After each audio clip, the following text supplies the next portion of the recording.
வானொலியில் நீங்கள் கேட்டு மகிழ்ந்த தென்கட்சி கோ சுவாமிநாதன் ஐயா அவர்களின் இன்றொரு தகவல் தொகுப்பினை கேட்டு மகிழுங்கள். இந்த உலகத்தில் மனுஷன் எவ்வளவோ தவறுகள் செய்கிறான். அதுக்கெல்லாம் என்ன காரணம்? அதை பற்றின ஆராய்ச்சி தான் இன்னைக்கு. இதுக்கு ஆராய்ச்சி என்னத்துக்கு? அது தெரிஞ்ச விஷயம் தானே அப்படின்னு நீங்கள் நினைக்கலாம். ஆனால் அப்படி அலட்சியமாக இந்த விஷயத்தை விட்டுறக்கூடாது. பொதுவாக எல்லோரும் நினைக்கலாம், எது சரி எது தவறு அப்படின்னு தெரியாததுனால தான் மனுஷன் தப்பு பண்ணுறான் அப்படின்னு. ஆனால் அப்படி சொல்லிட முடியாது. மனுஷன் தெரிஞ்சே தான் தவறுகள் பண்ணுறான். இப்போ உதாரணத்துக்கு, ஒரு சாலையில் இடது பக்கம் போக வேண்டிய ஒருத்தர் நடுக்கோட்டை தாண்டி வலது பக்கமாக வண்டியை ஓட்டிகிட்டு போகிறாருன்னு வச்சுங்க. என்னப்பா இது தப்பு இல்லையா அப்படின்னு அவர்கிட்ட கேட்டால், அதெல்லாம் எனக்கு தெரியும், நீ உன் வேலையை பார்த்துட்டு போ அப்படிம்பார். வலது பக்கமாக போகிறது தப்புன்னு தெரிஞ்சே தான் அவர் அப்படி செய்கிறார், அப்படி போகிறார். பெரிய உத்தியோகத்தில் இருக்கிறவங்க கூட லஞ்சம் வாங்குறாங்க. அவங்களுக்கெல்லாம் லஞ்சம் வாங்குறது தப்புன்னு தெரியலன்னு அர்த்தம்? திருடுறது தப்புன்னு தெரியாமலாம் மனுஷன் திருடுறான்? நல்லாவே தெரியும். நீங்கள் வேணும்னா கேட்டு பாருங்கள், வேறு வழி இல்லை அதனால தான் திருடுறேன்பா. திருடுறது ஒரு புண்ணியமான காரியம்னு திருடனே கூட சொல்ல மாட்டான். திருடுறது தவறுங்கிறது திருடனுக்கு தெரியும் அப்படிங்கிறத விளக்கிறதுக்காக ஒரு பெரியவர் ஒரு கதை சொன்னார். அதாவது, 2 திருடர்கள் 2 பேரும் சேர்ந்து ஒரு வீட்டுக்கு போய் ஒரு 10,000 ரூபாயை திருடிட்டு வந்துடுறாங்க. ஒரு காட்டு வழியாக வந்துக்கிட்டு இருக்கிறாங்க. இன்னும் விடியல. 2 பேருக்கும் தூக்கம் கண்ணை சுற்றுது. சரி, இப்படியே ஒரு மரத்தடியில் படுத்து தூங்குவோம், காலையில் விடிஞ்சதும் இந்த பணத்தை 2 பேரும் பங்கு போட்டுக்குவோம் அப்படின்னு முடிவு பண்ணுறாங்க. அதே மாதிரி படுத்து தூங்குறாங்க. நடு ராத்திரியில் ஒரு திருடன் முழிச்சிக்கிறான். விடிகிற வரைக்கும் காத்துக்கிட்டு இருந்தால் 5,000 ரூபா தான் கிடைக்கும், இப்போவே கம்பி நீட்டினா 10,000 ரூபா கிடைக்கும் அப்படின்னு யோசித்து பார்த்துட்டு ஒரு முடிவுக்கு வந்தான். மெதுவாக அந்த 10,000த்தையும் சுருட்டிக்கிட்டு அடுத்தவனுக்கு தெரியாமல் ஓடி போயிட்டான். விடியுது. அடுத்தவன் எழுந்திரிச்சு பார்க்குறான். பணத்தையும் காணலை, பாகஸ்தனையும் காணலை. இந்த திருடன் அந்த திருடனை திட்டுறான், திருட்டு பய, அயோக்கிய பய, இப்படி அநியாயமாக கிளப்பிட்டு போட்டானே அப்படிங்கிறான். இதுலேருந்து என்ன தெரியுது? தெரியாமல் எடுத்துக்கிட்டு போகிறது திருட்டு, அயோக்கியத்தனம், அநியாயம் அப்படிங்கிறது இவனுக்கு தெரிஞ்சிருக்குது. அதனால தான் அடுத்தவனை பார்த்து இப்படி திட்டுறான். அதனால் தெரியாததுனால மனுஷன் தவறு பண்ணுறான்னு சொல்கிறது சரியில்லை. அப்படின்னா மனுஷன் பண்ணுற தவறுகளுக்கு உண்மையான காரணம் தான் என்ன? இதே சந்தேகம் அர்ஜுனனுக்கும் வந்துதான். அதனால தான் அவன் பகவானை பார்த்து கேட்குறான், மனுஷன் தன் விருப்பத்துக்கு விரோதமாக ஏதோ ஒரு சக்தியினால பலாத்காரமாக இழுக்கப்பட்டது மாதிரி பாவம் பண்ணுறானே, அந்த சக்தி என்ன அப்படின்னு கேட்குறான். இதுக்கு பகவான் பதில் சொல்கிறார், காமமும் குரோதமும் தான் அந்த சக்திகள், அதாவது ஆசையும் சினமும். இது 2ம் உன்னுடைய எதிரிகள் அப்படிங்கிறத புரிஞ்சுக்கோ அப்படிங்கிறார். இன்னமும் நுணுக்கமாக பார்த்தா காமத்தினுடைய மறு உருவங்கள் தான் குரோதமும் லோபமும். ஆசை நிறைவேறலைன்னா குரோதம், அதாவது கோபம். ஆசை நிறைவேறிட்டதுன்னா லோபம், அதாவது பேராசை. பாவத்தை கண்ட்ரோல் பண்ணணும்னா அதுக்கு மெயின் சுவிட்ச் எது அப்படிங்கிறது இப்போ தான் தெரியுது. அதுக்கு மனுஷன் தெரிஞ்சே தான் தவறு பண்ணுறான் அப்படின்னு பேசிக்கிட்டோமே. அதுக்கு ஒரு உதாரணம். ஒரு ஆள் ஹோட்டலில் சாப்பிட போனான். சாப்பிட்டு முடித்தான். எழுந்திரிச்சு முதலாளிகிட்ட பில்லை கொடுத்தான். காசை கொடுக்கல. முதலாளி பணம் கொடுன்னு கேட்டார். இவன் என்கிட்ட பணம் இல்லைன்னா. முதலாளி கொஞ்சம் கூட அலட்டிக்கல. உள்ளே இருந்து ஒரு ஆளை கூப்பிட்டார். இவனை கூப்பிட்டுக்கிட்டு போய் இட்லி மாவு ஆட்ட சொல்லுன்னார். இவனும் கவலைப்படாமல் உள்ளே போயிட்டான்.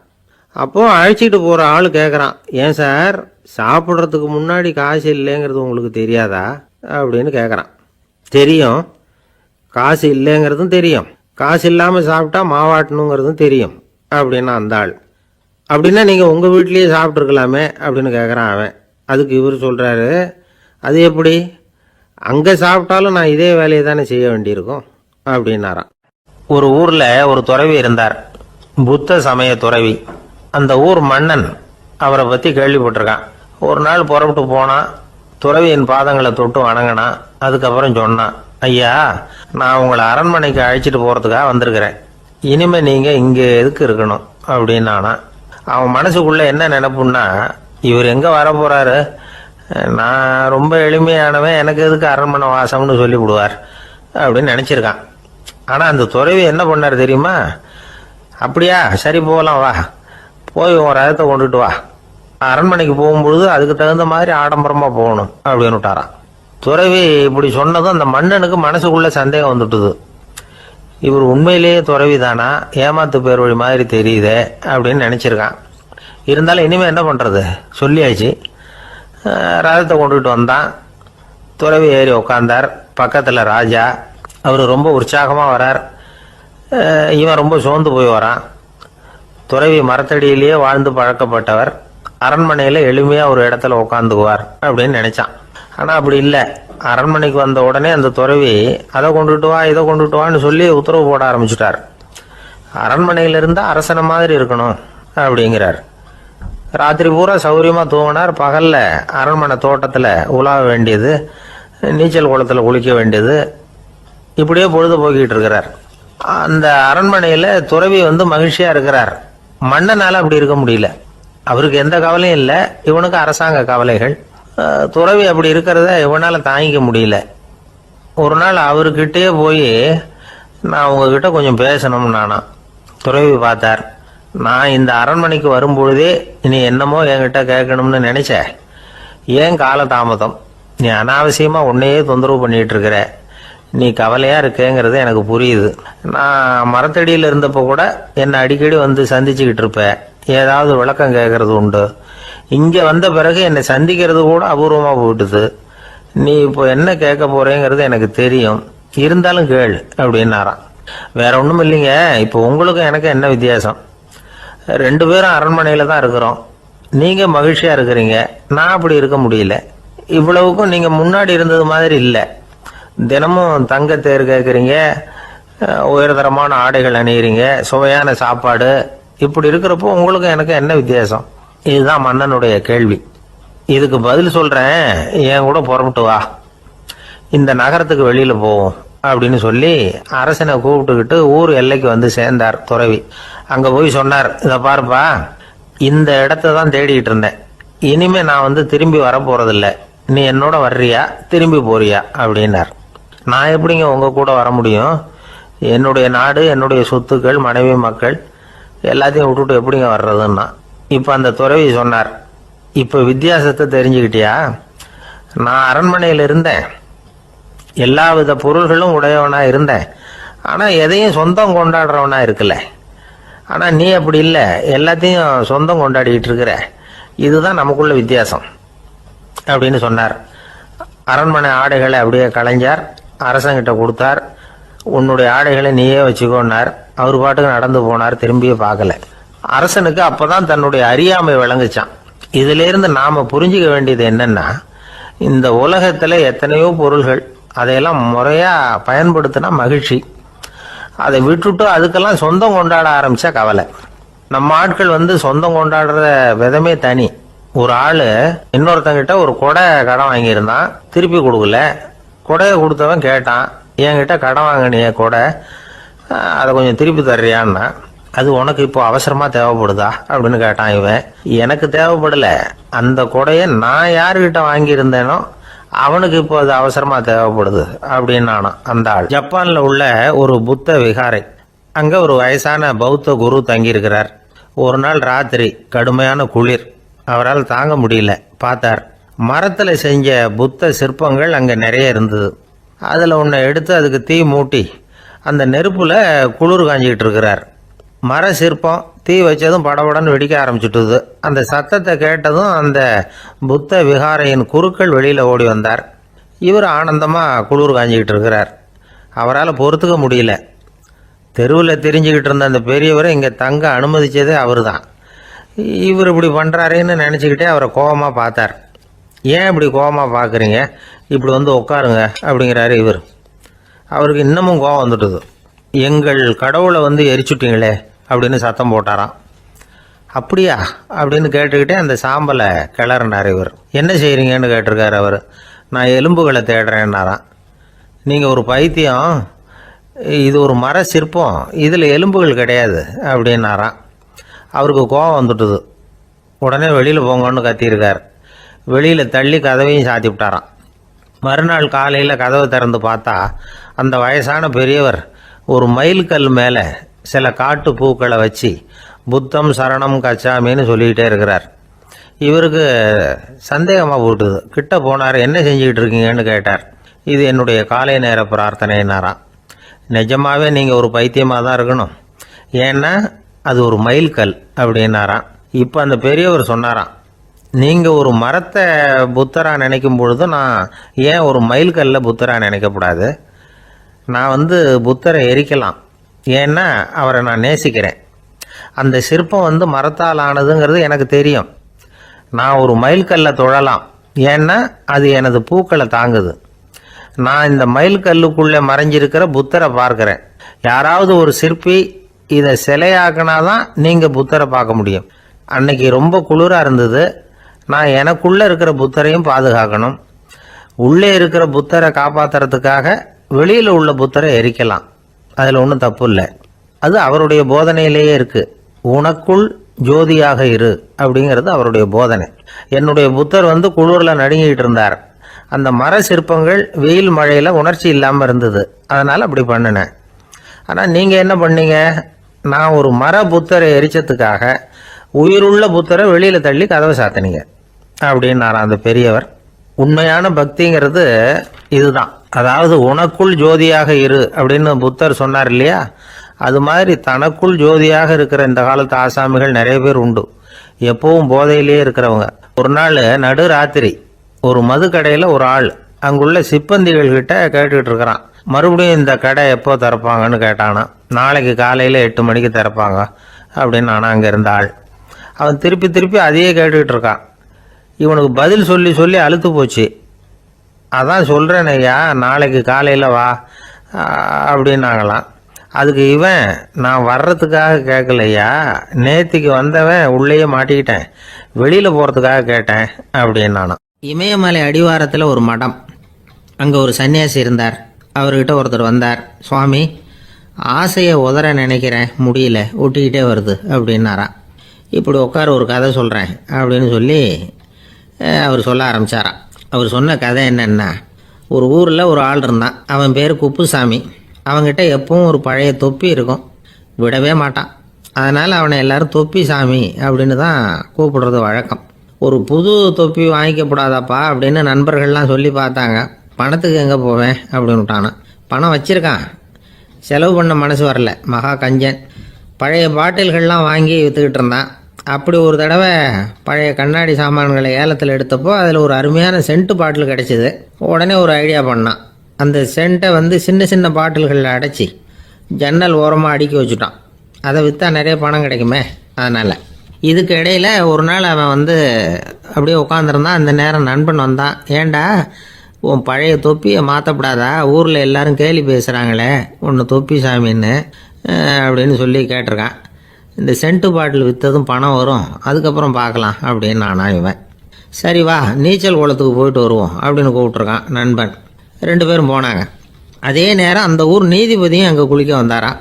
அவர்கிட்ட இருந்தது விலை வசந்த ஒரு புது தொப்பி. அதை அங்கே இருந்த ஸ்டாண்டில் மாட்டிவிட்டு குளிக்க போனார். இதுக்கிடையில் குப்புசாமி குளிச்சுட்டு வந்தான். அவனுடைய பழைய தொப்பியை காணலை. அந்த புது தொப்பியை பார்த்தா இது நண்பனுடைய வேலை தான் அப்படிங்கிறதாக புரிஞ்சுக்கிட்டு அதை எடுத்து மாட்டிகிட்டு வந்துட்டான். நீதிபதி குளிச்சுட்டு வந்து பார்க்குறாரு, தொப்பியை காணும். போலீஸில் புகார் கொடுத்தார். அவங்க தேடினாங்க. ஒரு மூலையில் பழைய தொப்பி கிடச்சிது. அடடா, இது நம்ம குப்புசாமியோட தொப்பி இல்லையா அப்படின்னு நானா ஒருத்தன்.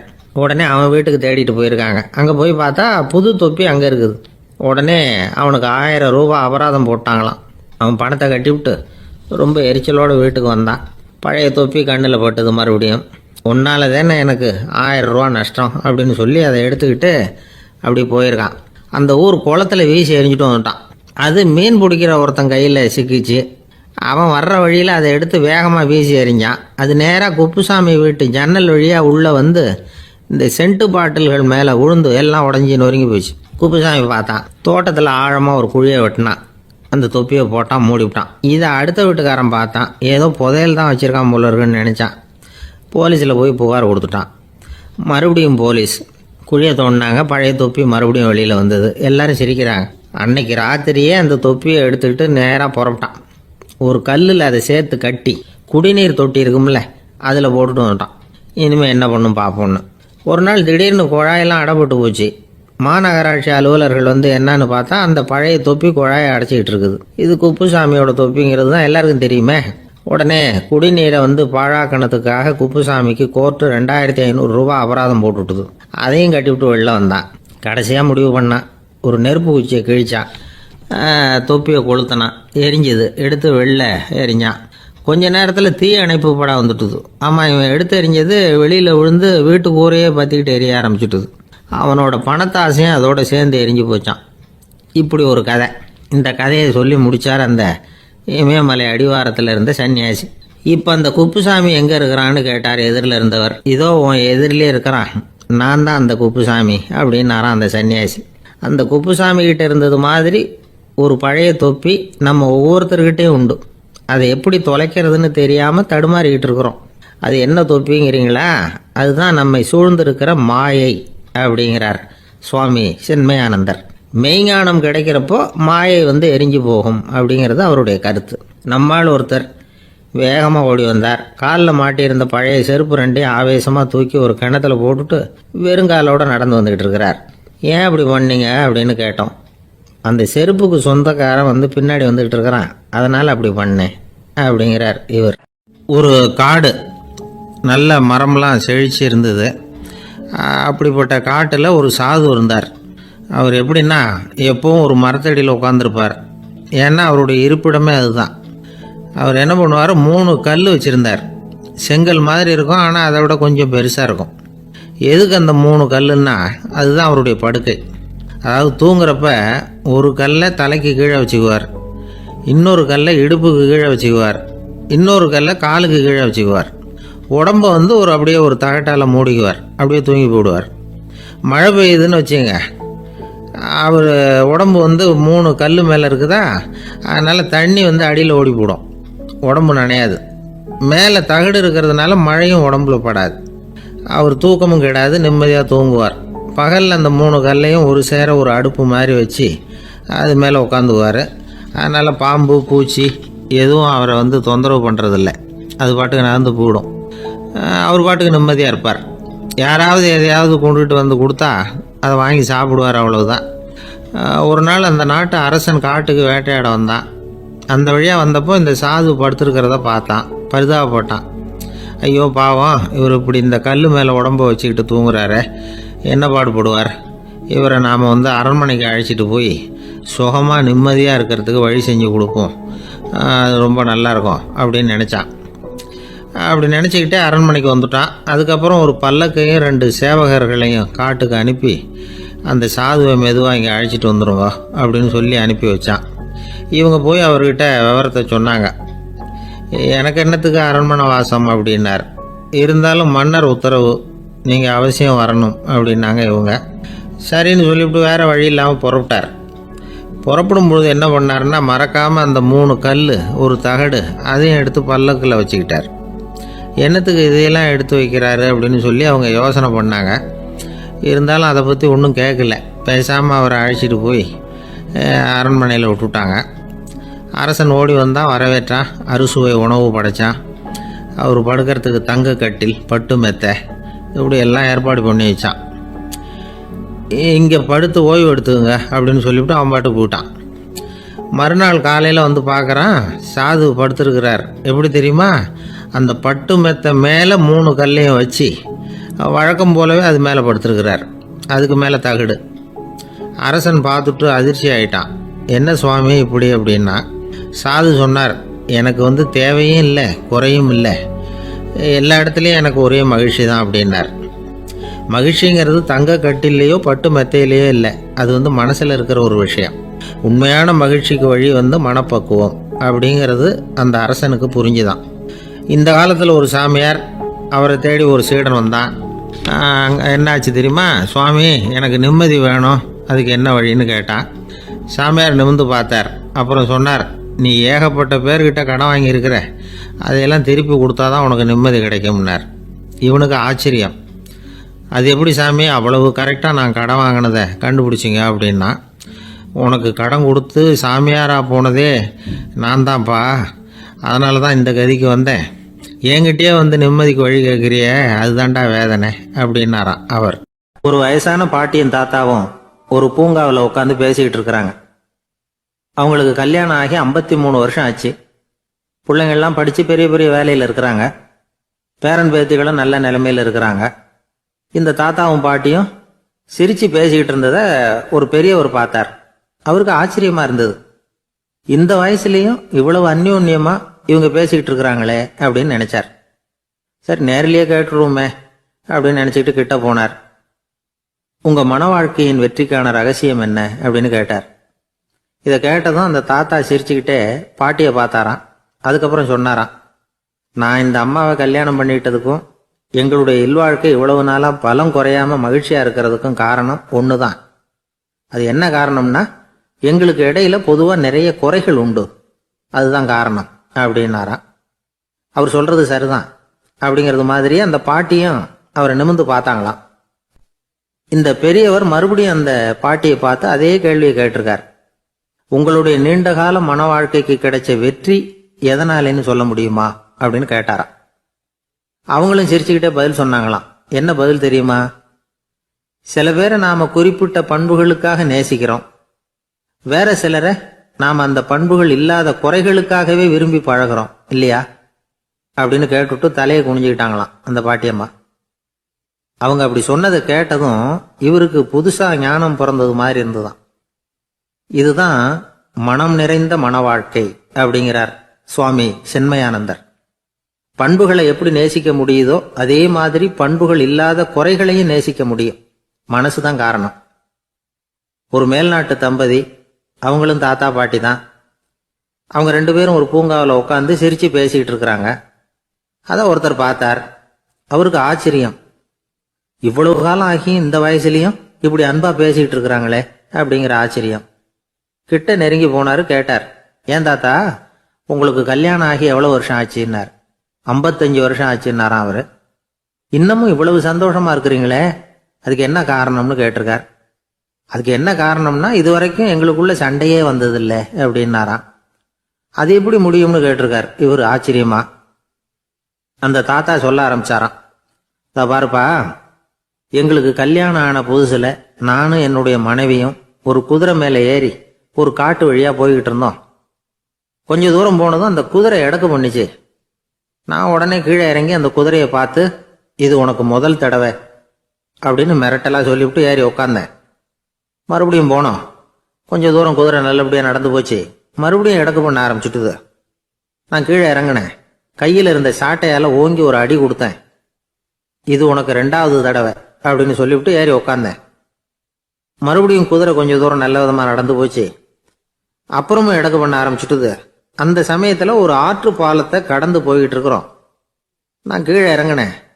என்னுடைய மனைவியையும் கீழே இறங்க சொன்னேன். அந்த குதிரையை பிடிச்சி அப்படியே ஆற்றுல தள்ளி விட்டுட்டேன்.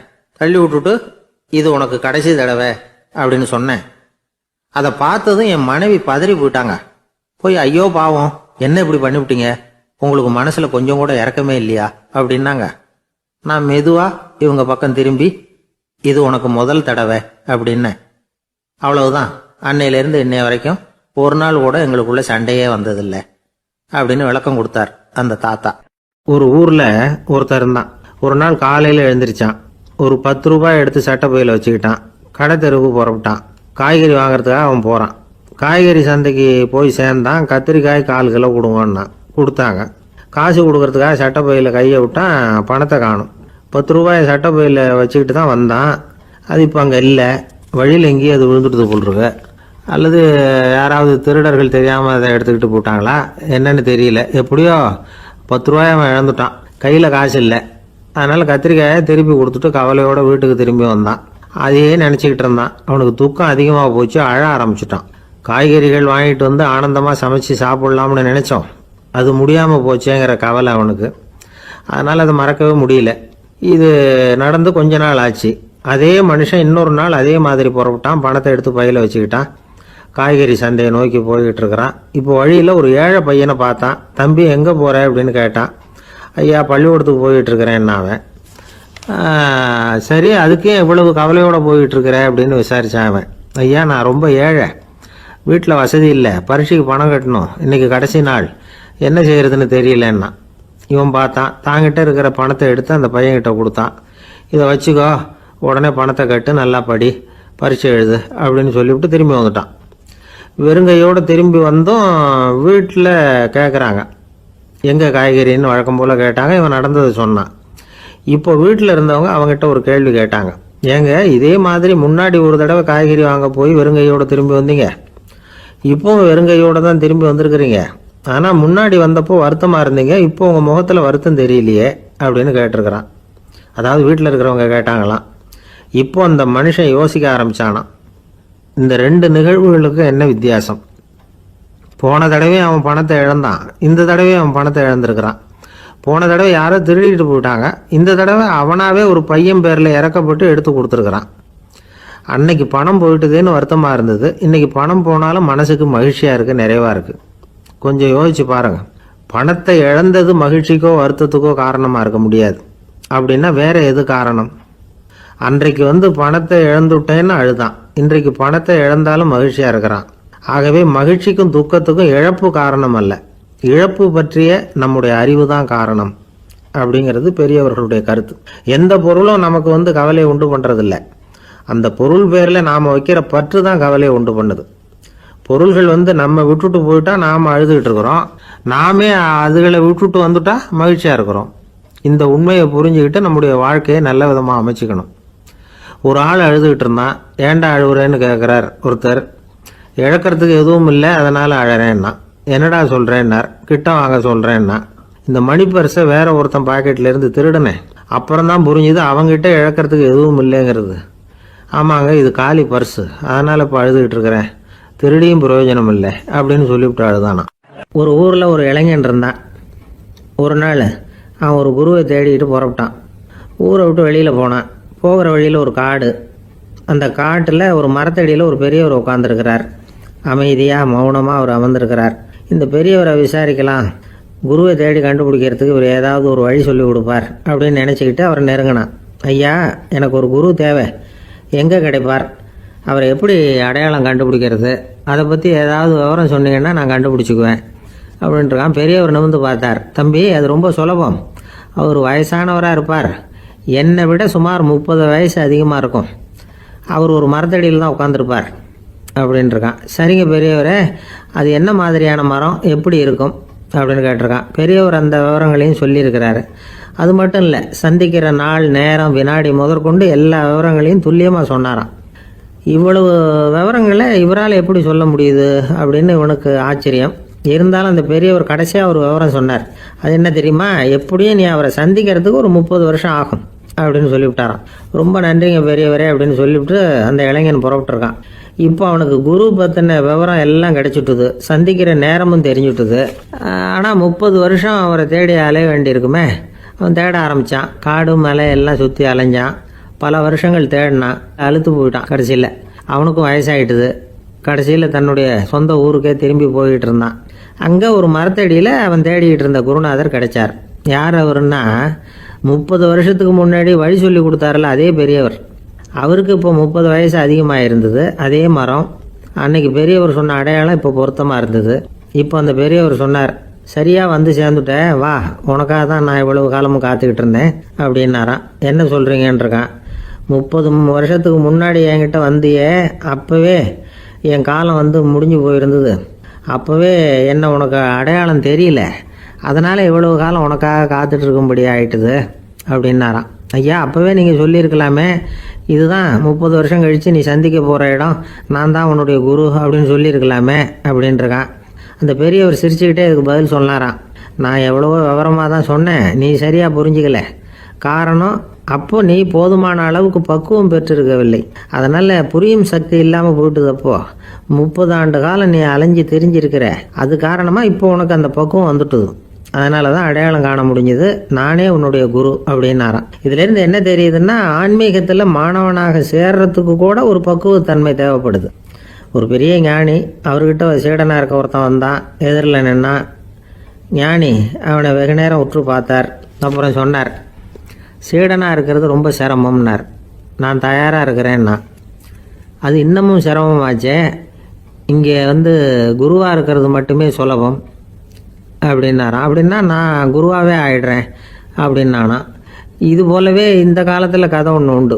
ஒரு பள்ளிக்கூடத்தில் வகுப்பு ஆசிரியர் மாணவனை திட்டிக்கிட்டு இருந்தார். டேய், நீ 100க்கு 10 மார்க்கு தான் வாங்கிக்கிட்டு இருக்க, இவ்வளவு மோசமாக நீ படித்தா கடைசியில் மாடு மேய்க்கிறது கூட லாய்க்கு இல்லாதவனா ஆயிடுவேன், அதுக்கப்புறம் என்ன செய்ய போகிறேன் அப்படின்னாராம். பையன் தலையை சொரிஞ்சிக்கிட்டே சொன்னானா, சார் அப்படின்னா ஒன்று செய்கிறேன் அப்படின்னானா. இவர் கேட்டிருக்கார் என்ன செய்ய போகிறேன்னு.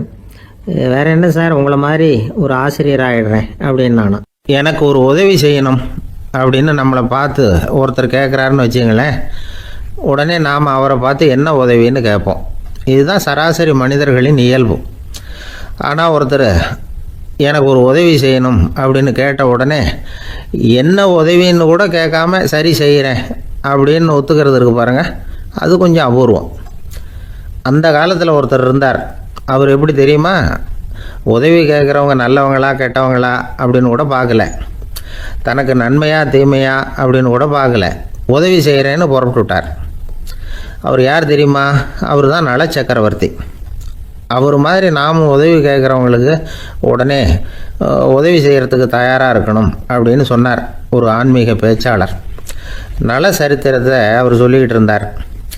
இந்திரன், அக்னி, வருணன், யமன் இவங்க 4 பேரும் நலனை பார்த்து எங்களுக்கு நீ உதவி செய்யணும், எங்களுக்காக நீ தூது போகணும் அப்படின்னு கேட்குறாங்க. யாருக்கிட்ட தூது போகணும், என்ன காரியத்துக்காக போகணும் அப்படின்னு கேட்கணும்ல. நலன் அப்படி கேட்கவே இல்லை, உடனே சரின்னு ஒத்துக்கிறான். அதுக்கப்புறம் அவங்க விவரம் சொல்கிறாங்க, என்ன உதவி, யாருக்கிட்ட தூது போகணும் அப்படிங்கிற விவரத்தை சொல்கிறாங்க. நலனுக்கும் அப்புறம்தான் புரியுது, எந்த தமயந்தியை இவன் காதலிச்சானோ, எந்த தமயந்தின் சுயம்பரத்துக்காக இவன் போய்கிட்டு இருக்கிறானோ அந்த தமயந்தியை பார்த்து தங்களுக்காக அவகிட்ட வாதாடணும், பேசணும், தங்களில் ஒருத்தரை கல்யாணம் பண்ணிக்கும்படியாக கேட்கணும் அப்படின்னு அவங்க 4 பேரும் நலன்கிட்ட கேட்குறாங்க. இதை கேட்டதும் நலன் கொஞ்சம் கூட முகம் சுளிக்கலை, பதட்டப்படலை. நேராக தமயந்தி கிட்ட போகிறான். இந்திரன், அக்னி, வருணன், யமன் இவங்களோட சிறப்புகளை எடுத்து சொல்கிறான். இவங்களில் ஒருத்தரை கல்யாணம் பண்ணிக்கலாம் அப்படின்னு சொல்லி கேட்டுக்கிறான். ஆனால் இதுக்கு தமயந்தி சம்மதிக்கலை. சுயம்பரம் நடக்குது, அவள் நலனை தேர்ந்தெடுக்கிறாள். அந்த 4 பேரும் நலனுக்கு நிறைய வரங்கள்லாம் கொடுக்குறாங்க. அதுக்கப்புறம் இப்படி போகுது கதை. இதில் நாம் கவனிக்க வேண்டியது என்னென்னா, உதவின்னு கேட்ட உடனே என்ன உதவின்னு கேட்காம சரி செய்கிறேன்னு சொன்னான் பாருங்கள், அதை கொஞ்சம் சிந்திக்கணும். செய்கிறேன்னு ஒத்துக்கிட்டதுக்கு அப்புறம் அது என்ன உதவின்னு தெரிஞ்சும் முகம் சுளிக்காமல் அதை செஞ்சான் பாருங்கள், அதையும் கொஞ்சம் சிந்திக்கணும். நம்மால் ஒருத்தன் ஒரு நண்பனை தேடி போனால் எனக்கு ஒரு உதவின்னா சரி சொல்லுன்னா, இப்போ உங்ககிட்ட 2 கார் இருந்தால் என்ன பண்ணுவேன்னா உடனே அதில் ஒன்று உங்ககிட்ட கொடுத்துருவேன்னா, அவன் உங்ககிட்ட 2 பங்களா இருந்தால் என்ன பண்ணுவேன்னா அதில் ஒன்று உங்ககிட்ட கொடுத்துருவேன்னா, உங்ககிட்ட 2 பேனா இருந்தால் என்ன பண்ணுவேன்னா அதில் ஒரு பேனாவை உங்ககிட்ட கொடுக்க மாட்டேன்னா அவன். ஏன்டா அப்படி சொல்கிறேன்னா, ஏன்னா இப்போ நிஜமாகவே என்கிட்ட 2 பேனா இருக்குது, அதனால் அப்படி சொல்கிறேன் அப்படின்னு நானா அவன்.